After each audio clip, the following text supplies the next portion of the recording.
लोकरंग कार्यक्रम के तमाम सुनने वालों को अरुण पांडे का नमस्कार और श्रोताओं आपको आज के दिन की बहुत सारी शुभकामनाएं। ये प्रोग्राम जैसा कि आप जानते हैं आपके व्हाट्सएप संदेशों पर आधारित होता है। कलाकारों के नाम हम आपको बता रहे हैं और उन्हीं कलाकारों के लोकगीत की फरमाइशें आपको भेजनी है 7905519981 पर यानी 7905519981। शुरुआत में ही संदेश भेज दें और कुछ एक नाम लिखें और प्रोग्राम के दौरान प्रयास करें कि एक बार ही संदेश भेजें। आज इस कार्यक्रम में शामिल कलाकारों के नाम है दीपक सिंह, हंसलाल सिंह और सुरभि सिंह। दीपक सिंह, हंसलाल सिंह और सुरभि सिंह। सबसे पहले कलाकार का नाम जरूर लिखें ताकि उनके लोकगीत के साथ आपका नाम शामिल हो सके।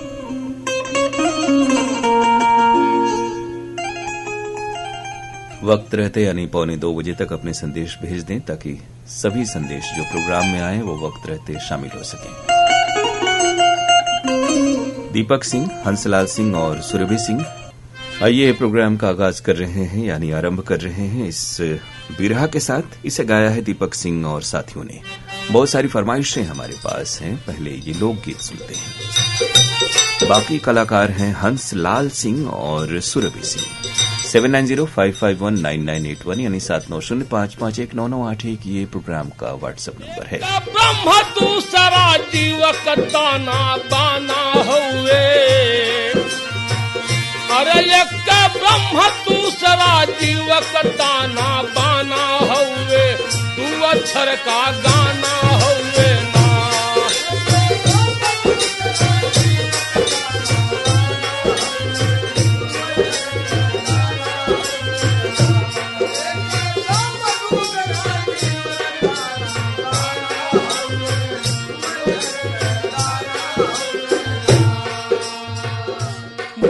अक्षर ऊपर सरसो है, तू अक्षर ऊपर सरसो है, तू अक्षर का बार मन मोह है, बार मन मोह है, बार मन मोह है। अरे माथा ऊपर टाकी सुख दुख आना जाना हुए, अरे माथा ऊपर टाकी सुख दुख आना जाना हुए, तू अक्षर का गाना हुए ना।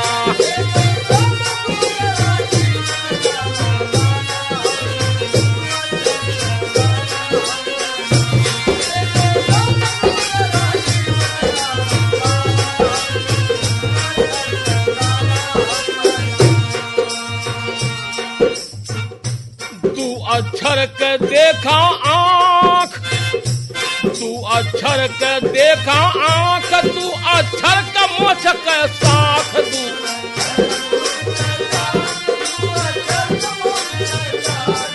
अक्षर का मोछ का साथ, तू अक्षर के मोछ के साथ। अरे तू अक्षर के मुँह से जीना खाना पीना हुए, तू अक्षर के मुँह से जीना खाना पीना हुए, तू अक्षर का गाना हुए ना।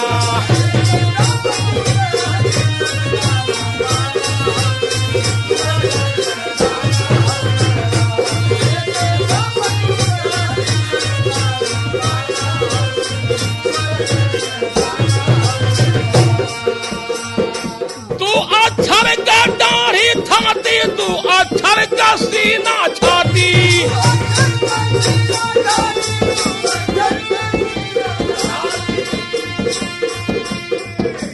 तू अक्षर का दाढ़ी थाती, तू अक्षर का सीना छाती। अरे तू अक्षर के हाथ से लड़ना और लड़ाना हुए, तू अक्षर के हाथ से लड़ना और लड़ाना हुए, तू अक्षर का गाना हुए ना।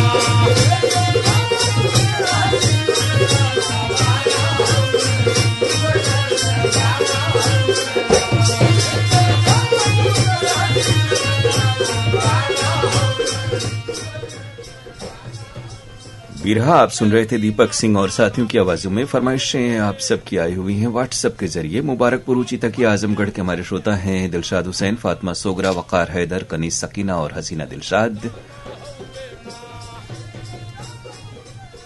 जमानिया गाजीपुर से सुरेश जायसवाल, उर्मिला दीपक और स्वाति जायसवाल की फरमाइश। गम्हरिया जमशेदपुर से विपिन, स्वाति, देव कुमार और आर्य कुमार जायसवाल। जमानिया रेलवे स्टेशन से एसपी जायसवाल, डिम्पल, आशुतोष और अभिनव जायसवाल। सुनील पाठक, कमल पाठक, दीपिका मल्होत्रा और गव्या मल्होत्रा की फरमाइश। अनारकली बाजार जगरांव से। गांव गहमर पकड़ीतर, हनुमान मंदिर, चांदनी चौक, गाजीपुर के श्रोता हैं त्रिलोकी जायसवाल, गिरधारी जायसवाल, शांति देवी, शिवनाथ जायसवाल, शिवांश और शिवांगी। मजनू का टीला दिल्ली के श्रोता हैं कमल बालूजा, मधु बालूजा, सागर बालूजा और उनके मित्र। ये फरमाइश प्रकाश वर्मा, प्रिंस वर्मा, निखिल और यशस्वी वर्मा की आई हुई है छत्तीसगढ़ पलारी से। मौनी बाबाधाम, चोचकपुर बाजार, गाजीपुर के श्रोता हैं रामसकल चौधरी, सूरज चौधरी। आपने पूछा है तो आज जो प्रोग्राम प्रसारित होने वाला था हेलो फोन इन फरमाइश, वो अगले इतवार को आप सुन पाएंगे। मुजफ्फरपुर बिहार से राजू कुमार, बिट्टू कुमार, अर्चना कुमारी, कल्पना कुमारी और मुन्नी कुमारी की फरमाइश। साथ में है चांदनी कुमारी और नंदनी कुमारी भी। जॉन डिकेस्ट्रो, रोजी डिकेस्ट्रो, पॉल डिकेस्ट्रो और विलिस डिकेस्ट्रो जनकपुरी सहारनपुर के श्रोता हैं। गमरिया जमशेदपुर से रोहन और आर्य जायसवाल। बबरी बाजार चंदौली से विजय और सरोज जायसवाल। रामनगर कदमा जमशेदपुर से मुराहू और देवंती जायसवाल की फरमाइश। चकिया बाजार चंदौली से हैं सुंदर और सुमन जायसवाल। गोवर्धन बिहारी कॉलोनी शाहदरा दिल्ली से तुलसी मस्कीन, वीणा मस्कीन, आशीष राजा और चैतन्य मस्कीन हमारे कार्यक्रम से जुड़े हुए हैं। कमल बालूजा, मधु बालूजा, सागर बालूजा हैं। साथ में उमंग मलिक, आकांक्षा मलिक और माही मलिक। इसमें कुछ श्रोता मजनू का टीला वाले हैं और कुछ सतना मध्य प्रदेश के। लोको कॉलोनी लोहारू हरियाणा के श्रोता हैं बिल्लू सिंह, लक्ष्मी देवी, सुरेंद्र कुमार, बरखा, योगेंद्र कुमार, नरेंद्र कुमार और उनके परिवार के बाकी सदस्य। मुंदी चक भागलपुर से हैं दिलीप कुमार सोनी और कमल किशोर शाह। सावतपुर छत्तीसगढ़ से ये फरमाइश ऋषि सेन, रितेश सेन और हर्ष कुमार सेन की है। हीरा मणि वर्मा, पारस मणि वर्मा, पुष्पेंद्र मणि वर्मा, नोखीलाल वर्मा है दतरंगी भाटापारा से। पजौनिया जालौन से सत्येंद्र कुमार चंसौलिया, आदर्श सार्थक और अलौकिक चंसौलिया।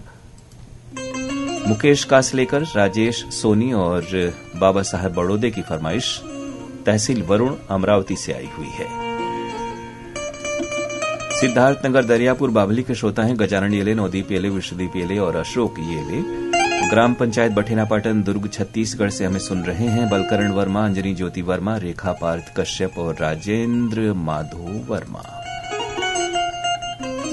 सूर्यभान सिंह बिसुंदरी, घोरावल सोनभद्र के हमारे श्रोता। गांव चोहलदा बागपत से संजय ढिंगिया, नमन ढिंगिया और कमल साहनी।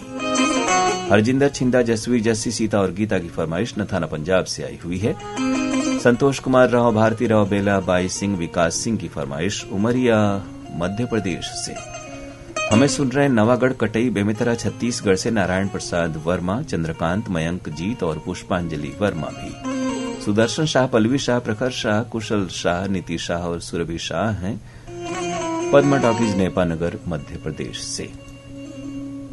एडवोकेट वारिस अली खान, इस्लामुन्निशा, शकील अहमद, शहनाज खान और दानिश की फरमाइश आई है संजय नगर ऐशबाग लखनऊ से। उत्तम कुमार भगत हैं, साथ में श्वेता भगत, कीसू, तासु, अर्णव आनंद और सत्यम आनंद पाकुड़ झारखंड से।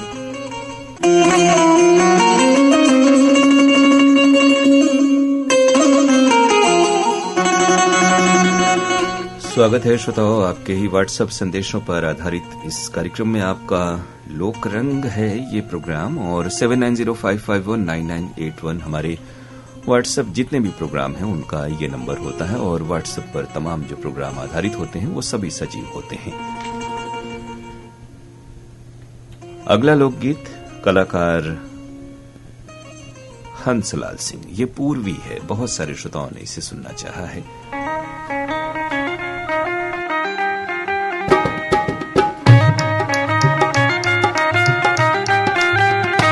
मोहन गैले मधुबनवा हे रमवा, मोहन गैले मधुबनवा हे रमवा, सखिया बिल ये आवाज तो सुरभि सिंह की है और ये आज के प्रोग्राम की आखिरी पेशकश होगी। फिलहाल जो हमने कहा कि पूर्वी, वो हंसलाल सिंह की आवाज में है।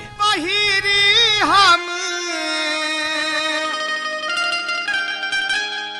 पियरी बहिरी हम मनली पियरिया हो समरिया संगमा, हो समरिया संगमा गईली। यानी कि जल्दी से आप हमें सुरभि सिंह के गाए लोकगीत के लिए फरमाइशें अभी भी भेज सकते हैं।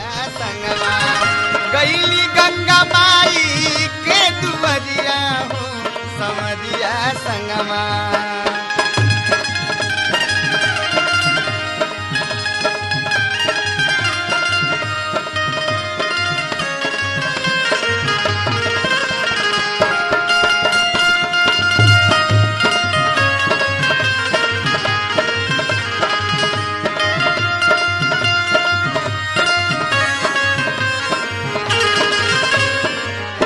बरह बरिस बीतल बड़की बखारिया, बरहे बरिस बीतल, बरहे बरिस बीतल बड़की बखारिया।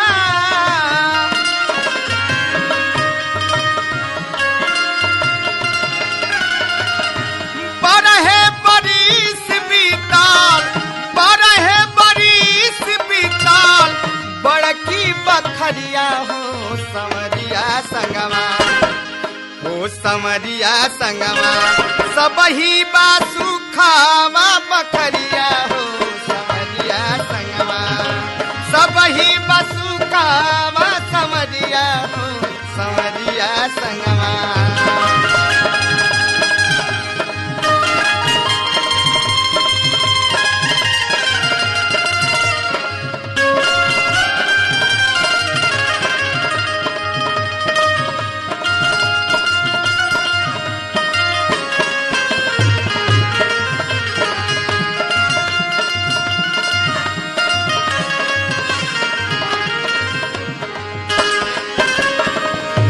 संगमा के सखी सब भईनी लाल कोरिया,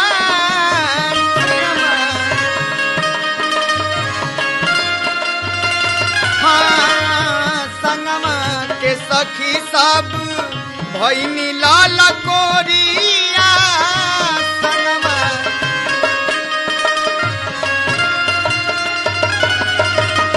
संगमा के सखी सब, संगमा के साथी सब भईनी लाल कोरिया हो समरिया संगमा, हो समरिया संगमा बीते हमारो पिरिया हो समरिया संगमा, बीते हमारो पिरिया हो समरिया संगमा।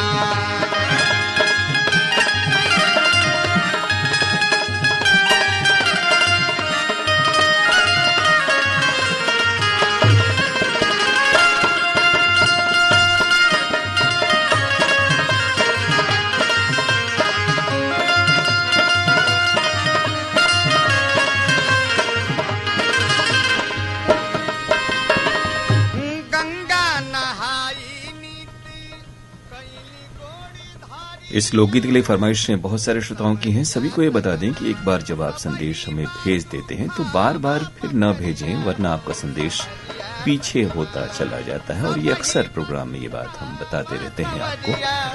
इस लोकगीत के लिए फरमाइशें आई, हमारे श्रोता सुनील कुमार सिंह हैं, पटेल नगर मुगलसराय से।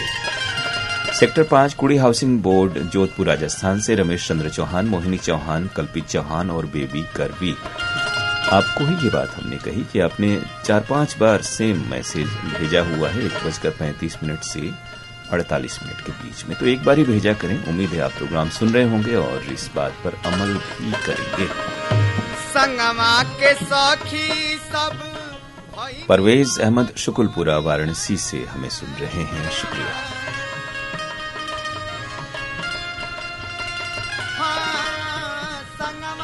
के सखी सब भईनी लाल कोरिया, संगमा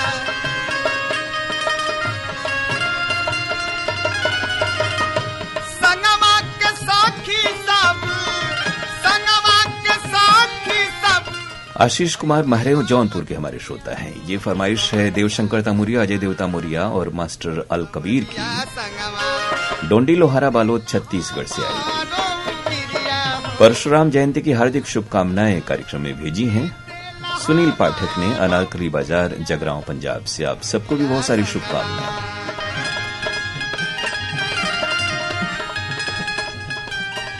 बाबू अंसारी देवकली अहमदपुर बाजार बाराबंकी से हमें सुन रहे हैं।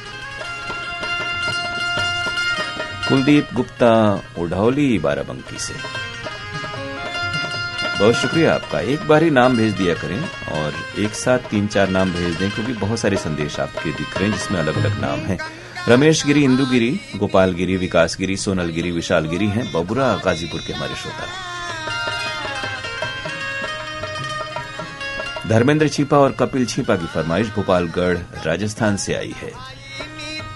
दिलदार नगर गांव पश्चिम मोहल्ला से हैं जनार्दन पांडे, श्याम नारायण सिंह यादव, दीनानाथ सिंह यादव और कयूम शाह।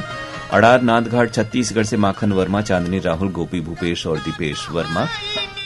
गोला बाजार बक्सर से श्रद्धानंद आर्य, अभयानंद आर्य और परमानंद आर्य। अस्तुपुरा मऊ के श्रोता हैं मजहर अली अंसारी, रजिया बेगम अंसारी और मोहम्मद सादिक अंसारी। बहादुरगंज गाजीपुर से जुड़े हुए हैं प्रोग्राम से आजाद अली अनवर, रिजवाना परवीन और अब्दुल्ला आजाद। वडिंगखेड़ा पंजाब से मिंटू टॉमस, पिंकी लवली और आरती अरोड़ा की फरमाइश है। शुक्रिया आपका। गिर्रा पलारी छत्तीसगढ़ से हैं वीरेंद्र साहू, सोनू आशीष और कपिल साहू। अमितेश कुमार तिवारी करनई बलिया के हमारे श्रोता हैं। ओम प्रकाश राय, उषा राय, अमित कुमार राय और हैप्पी राय की फरमाइश कोटवा नारायणपुर बाबा पट्टी बलिया से। दुबिहार नेवादा गाजीपुर के श्रोता हैं प्रतीक राय, रोशनी राय और प्रांजल राय। शेरपुर कला गाजीपुर से अवधेश राय, प्रीति राय और नवनीत राय। दीपेश वर्मा, पूनम वर्मा, पीपरलोड सरगांव छत्तीसगढ़ से। ताज मोहम्मद अंसारी, गुलाम साबिर राही, महराज जहां, आजाद नगर लक्सर हरिद्वार के श्रोता हैं। ये फरमाइश है शिवराम प्रजापति, गायत्री प्रजापति, रिया और उनके मित्रों की गोसाईगंज सिकरारा जौनपुर से आई हुई।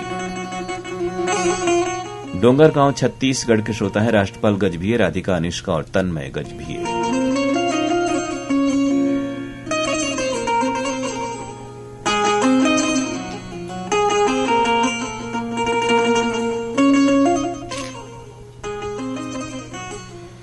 और अब आज के प्रोग्राम की आखिरी पेशकश, ये लाचारी, जिसकी झलक आपने सुनी थी सुरभि सिंह की आवाज।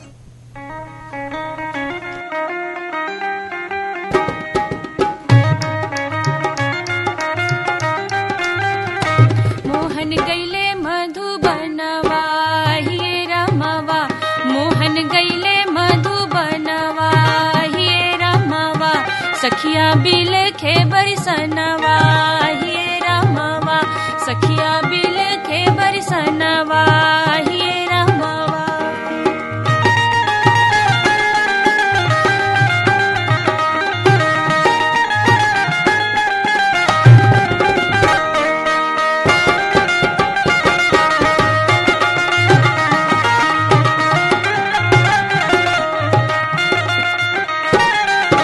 सबही से कही गईले लगी है कुछ दिनवा, सबही से कही गईले लगी है कुछ दिनवा, अहिए रमवा, आहा अहिए रमवा, बितले बरहु महीनवा, अहिए रमवा, बितले बरहु महीनवा, अहिए रमवा।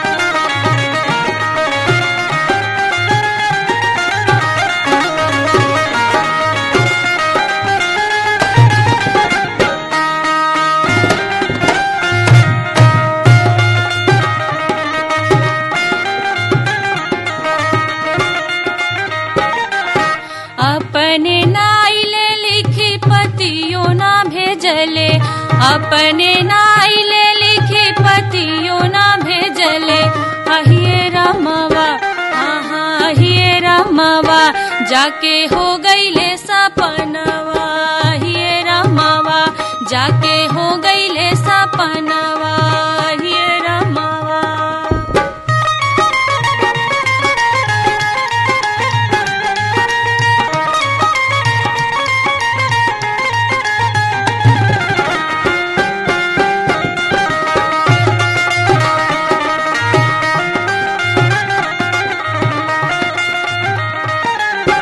कदम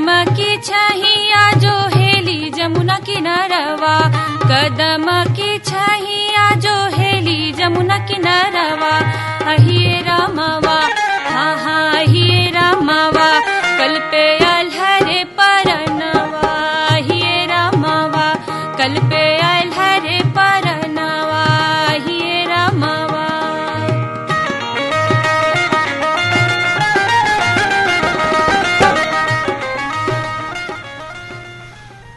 सुरभि सिंह की गाई लचारी आप तक पहुंच रही है और इसके लिए फरमाइशें हैं हमारे पास हमारे बहुत सारे श्रोताओं की। आप हैं लाल माता सुदामा नगर रटलाई झालावाड़ राजस्थान से हर्षिता रामेश्वर परमेश्वर मीनाक्षी मनोहर भाई बागरी और प्रभुलाल बागरी। रटलाई झालावाड़ राजस्थान से मनभावन शोभा कपिल नैना सत्यनारायण और फुंदी बाई बागरी। और हमारे श्रोता हैं आप पहाड़िया अशोक विहार कॉलोनी फेज 2 के अनिल गुप्ता गोंड रमा गुप्ता गोंड अंकुश कुमार गुप्ता और पूजा गुप्ता गोंड। संजय कुमार साहू सुजाता साहू की फरमाइश पोटिया कला दुर्ग से आई है। गणेशपुर शिवपुर वाराणसी के श्रोता हैं संतोष कुमार अशोक कुमार मनोज कुमार और सनोज प्रजापति। पिपरिया से कमलकांत गुप्ता और दीपा साथ में रिमझिम गुप्ता। ये फरमाइश निसार सलमानी नौशाद सलमानी बेबी आलिया और अयान बाबू की है धनौरी तेलीवाला से आई हुई। असनाव बाजार भदोही के श्रोता हैं गिरधारी लाल यादव। राजनंदगांव नागर कोहरा से बबलू साहू जामुन देवी साहू और आराध्या साहू। शाहकुटी मुगल सराय के श्रोता हैं सोनू जायसवाल और मंजू जायसवाल। हनुमानपुर मुगल सराय से डब्लू और माया जायसवाल। सोनारी जमशेदपुर से कृष्णा और पूनम जायसवाल। रामनगर कदमा जमशेदपुर से विनोद और पिंकी जायसवाल। फरासी हिसार से राजकुमार डूडी प्रमोद कुमार डूडी और सौरभ डूडी। अजीत कसाना माया देवी ऋत्विक और आदित्य कसाना है लदावली मुरादाबाद से। जलालाबाद वेस्ट से सुरेश गगनेजा पूनम गगनेजा विशाल प्रिया दिशानी और निमित हमें सुन रहे हैं शुक्रिया आपका। बिहार से अश्विनी कुमार शाह अमरदीप कुमार शाह और टीकू मुस्कान। नयापारा भिरई बालों से बसंत कुमार सूर्यवंशी सरोज सूर्यवंशी पप्पू प्राची और रामचंद्र मारींचा। कोटवा कपिलधरा सराय मोहना वाराणसी के श्रोता हैं रतिना त्रिपाठी राखी आर्या इंद्री ओमना सारंग शिवांग रोली अदिति और उनकी माताजी निर्मला त्रिपाठी शुक्रिया आपका। अनीश राजभर मनीष राजभर आशीष राजभर आकर्ष राजभर सोनवर्षा खानपुर चुनार मिर्जापुर के श्रोता हैं किले में घूम रहे हैं बनारस में रामनगर का किला घूमने आए हैं बहुत शुक्रिया। जयराम सिंगड़कर और देशांत कुमार सिंगड़कर और अर्पिता हैं पोफाली यवतमाल से। चोचकपुर बाजार गाजीपुर से भास्कर दुबे की फरमाइश आई है। बहुअरा दिलदार नगर से हैं अकलूराम केदार राम और दीनानाथ सिंह। अक्षय तृतीया की आप सबको भी शुभकामनाएं। रविन्द्रनाथ सिंह रमन कुमार जयंत कुमार देवरिया नुआव रामगढ़ कैमूर बिहार से। जनार्दन पांडे श्याम नारायण सिंह यादव और दीनानाथ सिंह यादव हैं दिलदार नगर गांव से। ये संदेश है रमेश चंद्र चौहान जयनारायण चौहान का मारवाड़ बिलाड़ा से आया हुआ। रेशमी नगरी मुबारकपुर से हैं जावेद अख्तर राही शमसुल कमर राही बेगम रुखसार रकीबा शाहीन और तुबा आफरीन। यशवंत साहू रमेशिया हर्ष और अंश लोहारीडी के श्रोता हैं। छत्तीसगढ़ सरगांव बाजार से नसीब मोहम्मद हबीब मोहम्मद और इरफान मोहम्मद।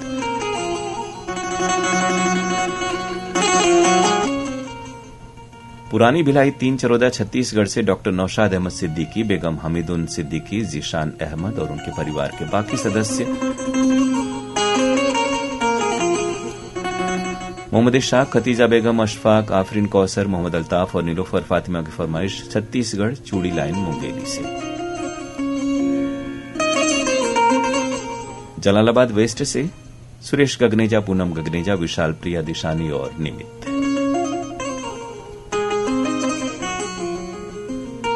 तो श्रोताओं ये थी आपकी फरमाइशें और आज इस कार्यक्रम में जितने भी व्हाट्सएप संदेश आए सभी शामिल हुए बहुत बहुत शुक्रिया आप सबका।